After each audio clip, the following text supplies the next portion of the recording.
Autumn. A season of somewhat unpredictable weather these days, and of course the time when half of the UK's retro scene decamps to Blackpool for the weekend. And this year, I was not the exception. I actually got to go to PlayExpo Blackpool.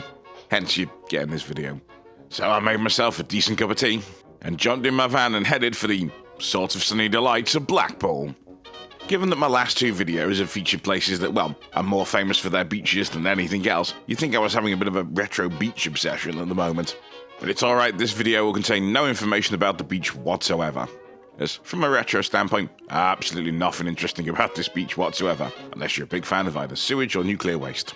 No, this video is all about an event known as PlayExpo. An event that was kind enough to let me come round and film. Cheers, Elliot. Speaking about people I need to be thankful for, I'll just put in a quick word from the sponsor of this video, PCB Way. A company that manufactures, wait for it, PCBs. I know, it's a shocker, isn't it? Although slightly more surprisingly, they do a bunch of 3D printing, CNCing, that sort of thing. Oh, seamless segue into the sponsored content there. As I may have alluded to earlier, I've never been to PlayExpo Blackpool before, or indeed any of the other PlayExpos. So what you're going to get from this video is my take on what PlayExpo is like, as someone who's seen a lot of footage of it, heard a lot of stories from it, but had never been until this point. Which is a boat you never know, you might find yourself in one day. The event takes place at a hotel known as the Norbert Castle. A hotel which you could describe as either famous or infamous depending on how you feel about it. The Norbert Castle is operated by a hotel chain called Britannia. A hotel chain which, if you're not familiar with, essentially runs a series of barely functioning, hardly maintained hotels up and down the country. It's kind of like English Heritage, if English Heritage bought terrible buildings and really didn't care about their state of repair. As far as I can tell, the Norbert Castle essentially survives on the diet of lots of events there and people who don't know what TripAdvisor is. Because if you have access to TripAdvisor, boy, some of the reviews, yeah, you should read them, some are hilarious. Now, you may be wondering, if this hotel is that bad, why do they have the event there? Well, apart from the fact that it's just become sort of part of the culture of the event, the answer is space, and lots of space. And the actual space where the event takes place is actually pretty well maintained. I didn't get rained on once whilst inside it. The other bit of the hotel, yeah, I got rained on a bit.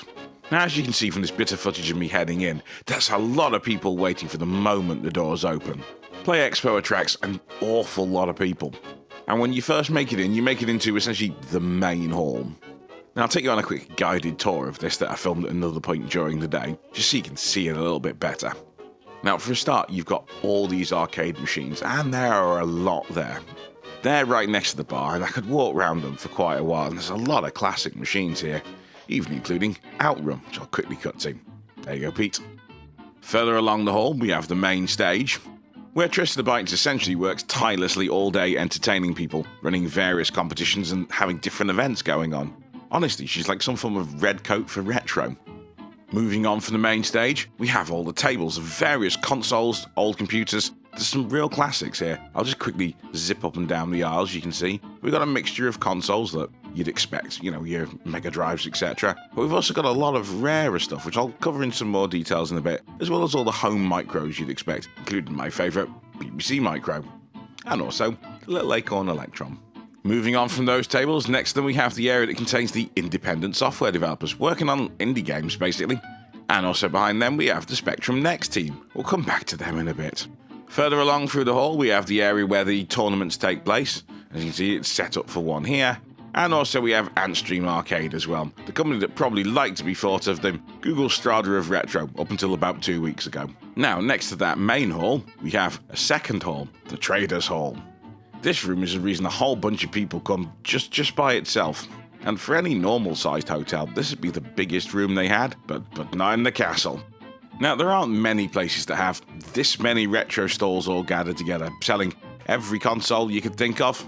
One even had a surprisingly expensive Mattel Aquarius. Yes, I did not buy that. There are games for every platform. There's memorabilia for most platforms. There was even John Romero in a corner. You couldn't buy your own John Romero. He was just appearing later on. We'll cycle back to that in a moment.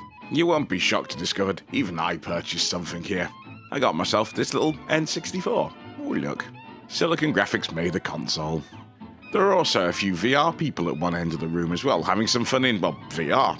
Hopefully that's given you a good idea as to the layout of PlayExpo. Should probably mention also, just at the other side of the main hall, there is also the corridor of board games, pin machines and toilets.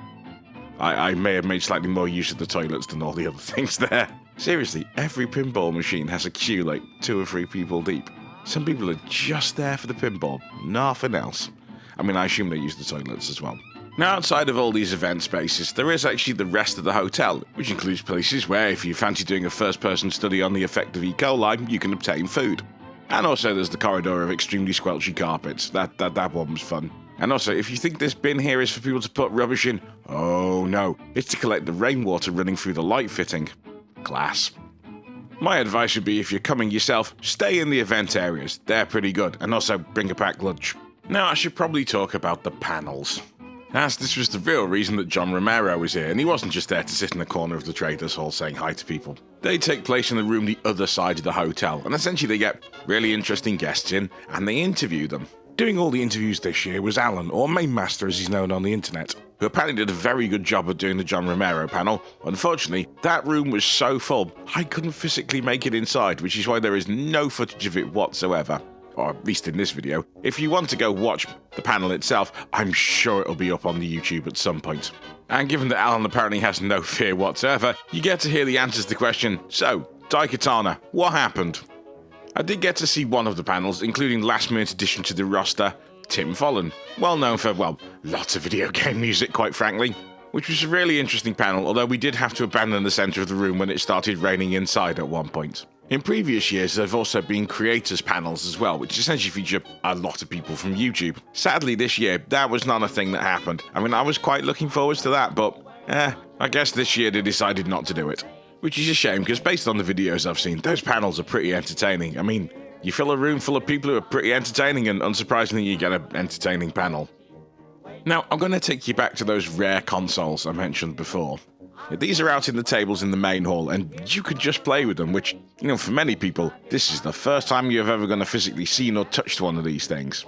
And amongst them, unfortunately, was the Casio Loopy. Yes, if you want to try and print stickers or play an adventure game about one girl and her dog that suddenly turns into a weird trippy dream about magic sweets, I really have no idea what's going on in that game, honestly.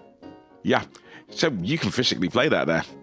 We also have other particularly rare things, like this is the Car Marty, a version of the Marty, but for the car. And if a rare console that also causes motion sickness is up your alley, then we have the Nintendo Virtual Boy. Honestly, this is a weird little thing that probably deserves its own video at some point, but again, very few people have ever actually got to stick their head in one of these things and experience it for themselves. And here, you can. I was told that all these interesting and rare consoles were brought by Quank DX. And if you've ever wondered, is he as nice in person as he appears to be on the internet? The answer is yes. Yes, he is.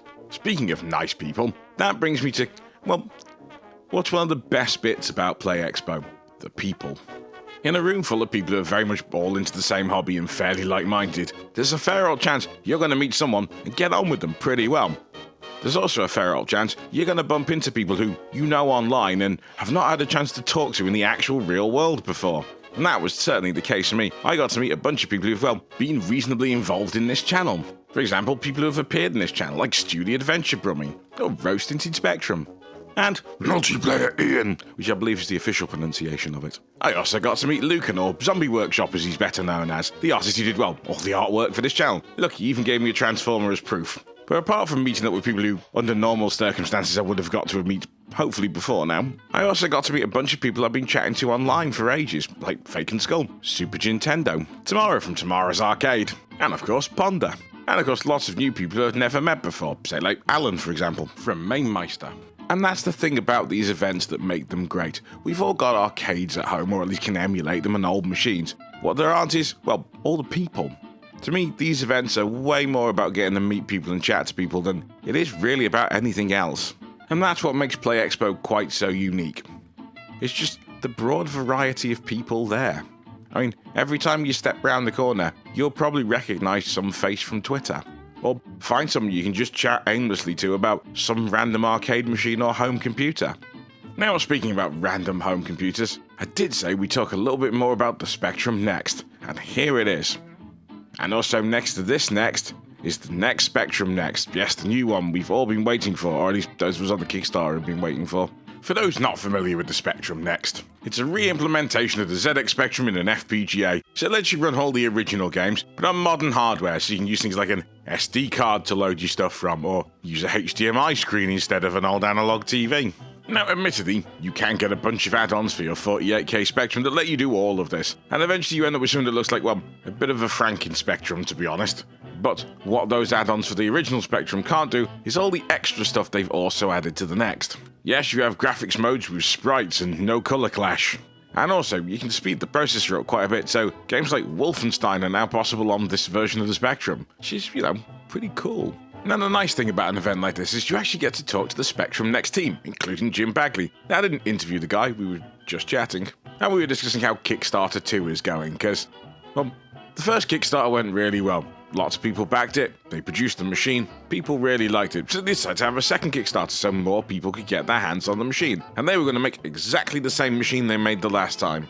And then the pandemic happened, and the electronic shortage happened, and that plan went south. The biggest hurdle for them is the company that was making the FPGA that they used decided they were going to stop making the FPGA that they were using. So they had to change to an entirely different FPGA. And that may sound like just a one-chip swap and not the biggest thing in the world, but no, changing FPGA is a huge deal, because they have to relay out the board, they have to change some of the supporting chips. Essentially, they are designing another Next, basically. And whilst doing all these design changes, they also have to cope with the fact the electronics industry is basically still in turmoil. There are shortages of even the most basic passive components, never alone some of the more complicated ones. I mean, for example, part of the Next uses a Pi Zero. Have you tried buying a Raspberry Pi recently? Yeah, not as easy as it used to be, is it? Imagine if you won about 60,000 of them. Now, along with all of this, there's also the financial pressure involved as well.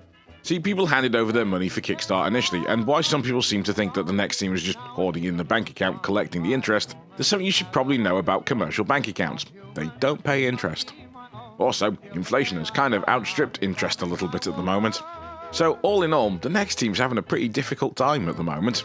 And while maybe others would have just said, yeah, here, everyone have your money back, this is just getting too difficult, the Next team is still going. They are still trying to deliver that, well, next. And I'm pretty confident we're going to get it. It's going to take a while, folks.